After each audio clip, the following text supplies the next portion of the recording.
And the word of the Lord came unto Jonah the second time, saying, Arise, go unto Nineveh, that great city, and preach unto it the preaching that I bid thee. So Jonah arose, and went unto Nineveh, according to the word of the Lord. Now Nineveh was an exceeding great city of 3 days' journey. And Jonah began to enter into the city a day's journey, and he cried and said, Yet 40 days, and Nineveh shall be overthrown. So the people of Nineveh believed God, and proclaimed a fast, and put on sackcloth, from the greatest of them even to the least of them.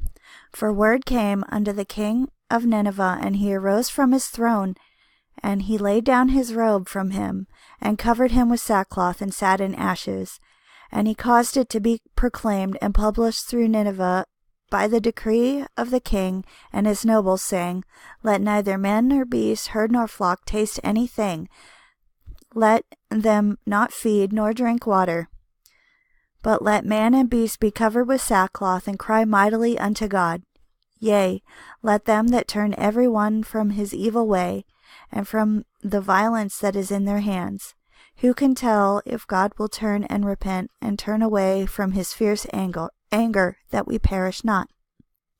And God saw their works, that they turned from their evil way, and God repented of the evil that he had said that he would do unto them, and he did it not.